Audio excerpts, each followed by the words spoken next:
Hello and welcome. My name is Drew Poling. I'm a building decarbonization specialist with the Climate Change Program at Maryland's Department of the Environment. Today, I'm going to introduce you all to the County Identification Tool.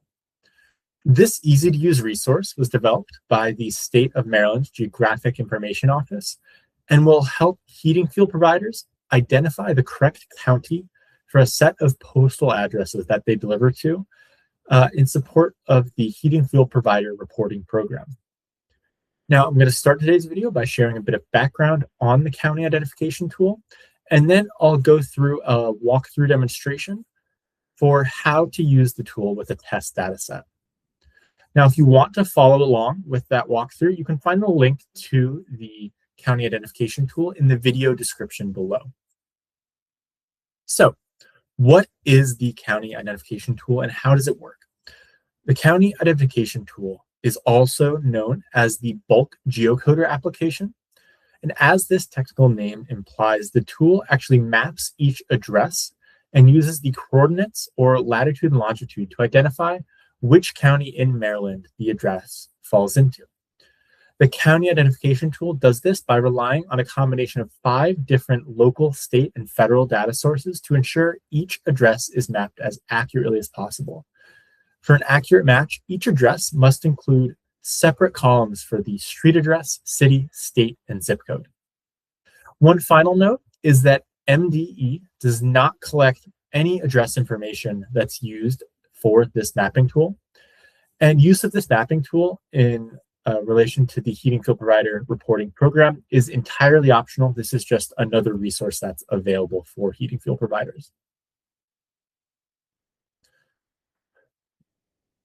So with that introduction out of the way, I've now pulled up the main landing page for the County Identification Tool. It's a fairly simple layout, but you've got 2 main options here. First, you can choose File to upload a data set that you've already prepared, or you can click on Download this address table template to download the ideal template table format that your data should be organized into to use the tool correctly. So I just want to pull up that template format right now. And as you can see, you really only need those 4 main columns that I mentioned earlier. So we've got address, city, state, and zip code.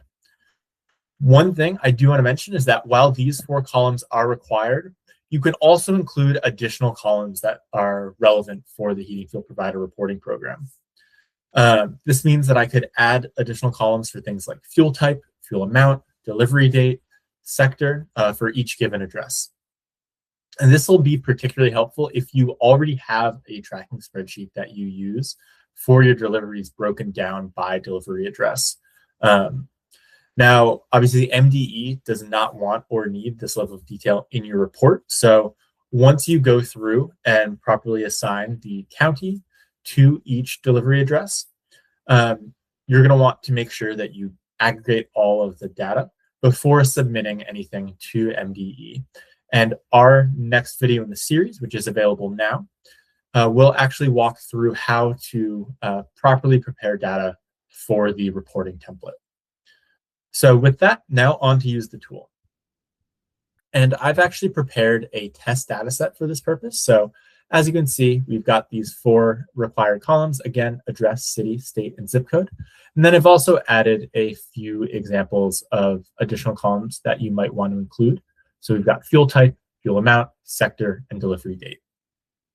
One thing I also want to mention about the County Identification Tool is that there is a limit to the number of addresses you can have it map at once. You can have data sets no larger than 1,000 addresses. So the County Identification Tool will actually only pull the first 1,000 addresses for each data set. This means that if you deliver fuel to more than 1,000 different delivery addresses, you're going to need to create a separate spreadsheet with for each batch of 1,000.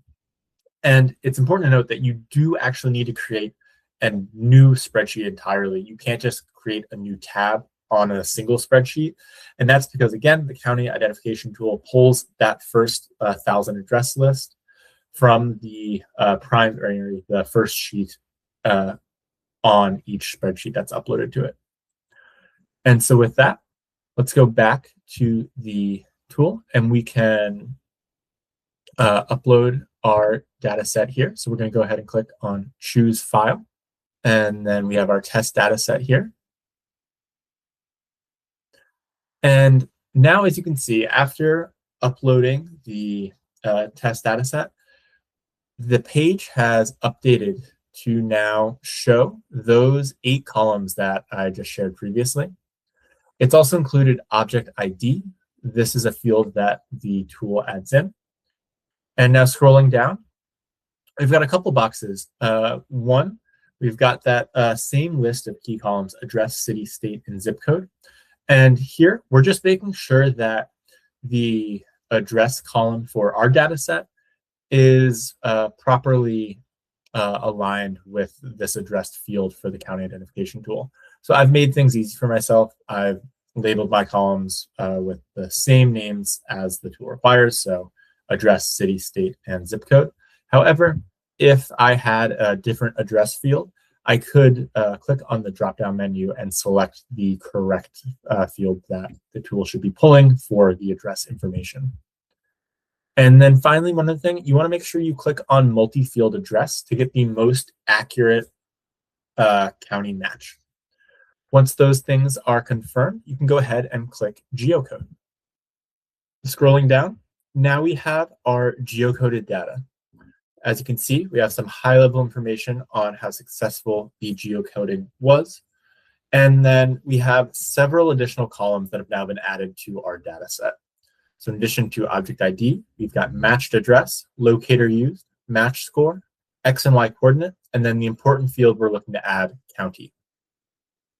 So for this data set, the county identification tool successfully matched 195 of the 200 addresses we had. That means we're going to have to do a little bit more work to fix those 5 unmatched addresses. Thankfully, the next video in this series, which is available now, I will walk through several tips and tricks for fixing any unmatched addresses. However, if your data set came back with all of your addresses successfully finding a county match, you're ready to download this data set and move on to aggregation for the reporting template. But with that, I want to say thank you for joining me on this introductory walkthrough of the county identification tool. I know this is going to be a really helpful resource as part of the Heating Field Provider reporting program. Now, if you have any additional questions right now, please do feel free to reach out to us at the Clean Heat email address or Clean Heat phone number. Both the email address and phone number can be found in the video description below. Additionally, you'll also want to make sure you're signed up for the Heating Field Provider mailing list, and the link to join that listserv can also be found in the video's description. Thank you again for joining me on today's walkthrough. Have a great rest of your day.